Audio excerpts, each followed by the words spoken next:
never stop to ask myself why I need to get so high. We're talking about the unintended consequences and the trade-offs of your experience. I don't want to talk about that. I really just, I don't really feel like getting that deeply into, especially the whole marijuana issue, because that's such a, I don't want to say hot button topic, but such a nebulous, ambiguous, and untenable subject to talk about for me, you know, because the way things are going, it's going to get legalized. It's going to be like liquor, for good and for bad, you know. People won't get arrested, but we'll have a whole mess of shit to have to deal with because everybody will be getting high. Everybody will be high, and I kind of fall on the square side of that, you know, because I not only because of what happened to me, but because I've been around people all my life getting high, and I see what it's like for people to get high, and it's not anything that I'm really particularly fond of, you know. So I'm sure people, when hearing how I really feel about it, are going to feel like I'm encroaching on their right to bear arms and get high, you know, or just their right to be themselves and let their freak flags fly. And when really, I just have a particular point of view on it, and a particular way I've looked at it all my life, as I saw the people in my life getting high, and then as I saw myself getting high, and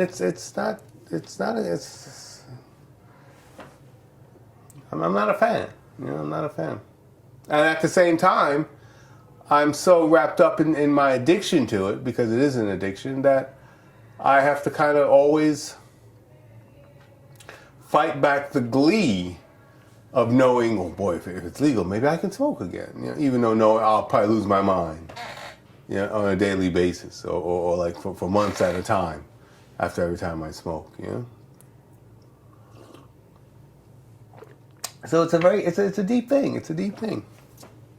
No, I'm just saying. It was part of the culture that I grew up in. It was a part of the culture of the times. It was like and it was a part of the culture of my particular upbringing. And it wasn't a pleasant thing to be around it. It wasn't pleasant. I didn't like how my parents and my family, by extension, and then all their friends, by extension, even further, I didn't like being in that environment, and I was helpless. Almost prisoner to it, and then when I started smoking, I became a prisoner to the weed. So I was always like a prisoner to it, and it's I don't know, you know? And my story could just be one, like an anomaly. It could just be an anomaly that's not everybody else's story, and maybe that's the case, but I just don't necessarily have fond things to say about it, you know? From my own particular standpoint, and also from the standpoint of being in a hospital, when I finally did end up in a hospital, and having other young black brothers who didn't smoke crack like how I didn't, and didn't do any other kind of drugs, but smoked their reefer and flipped the frig out. You know, they bugged out on reefer. And so that let me know, okay, it's not just me, and there's something going on here that's not too cool. Maybe this isn't the harmless substance that my parents said it was, and their friends and everybody else. Maybe there's more to this than meets the eye.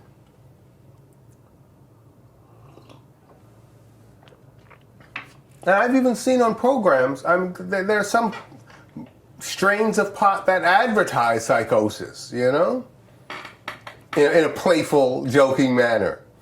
You know, mind fuck, or whatever they call it. I mean, there's some, they can breed strains to mimic and to create a psychosis in you for the 2 or 3 or 4 or 5 hours that you're high on it.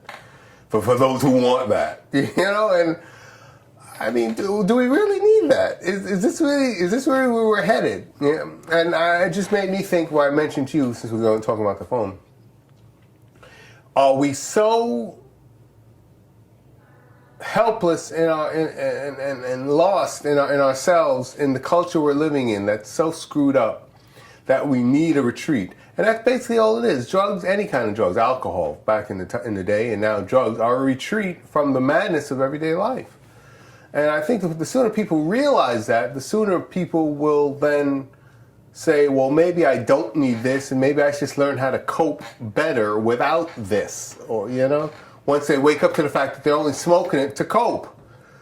You know, with the insanity, with Donald Trump, and with everything, and Kim Jong-un, and the hydrogen bomb, and Charlie Hebdo, and all this, and ISIS, and all this nonsense and craziness that's surrounding us, and that's how we're coping. And now they're going to make it legal, so everybody can cope and smoke and just deal with it. When really they're not dealing with it; they're running from it, and I don't know.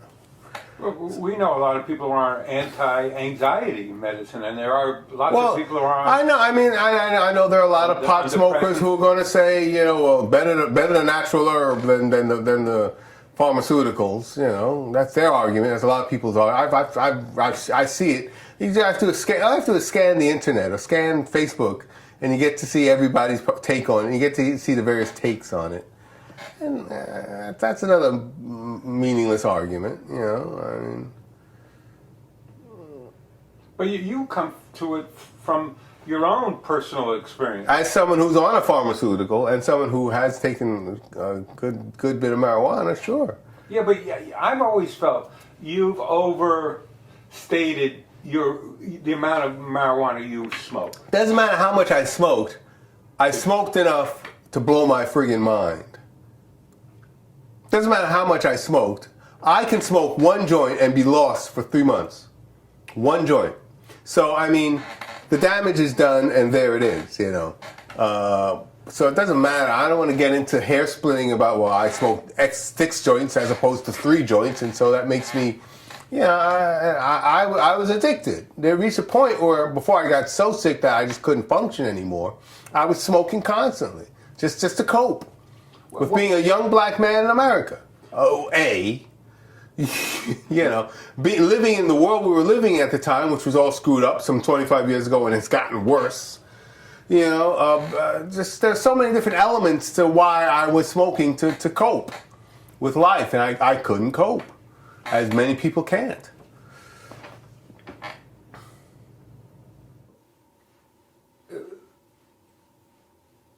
As they open up the gates of marijuana, there are going to be a lot of people who need to hear something from somebody who's been there, who's also wound up having to go through the gymnastics and the consequences that you went through.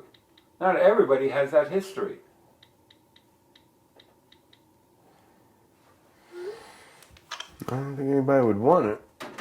No, that's what I mean. You're the extreme case of, in my mind, Reefer madness.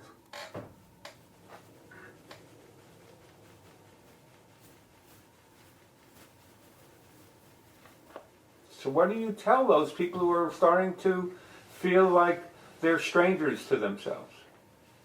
Stop smoking. It's probably the pot.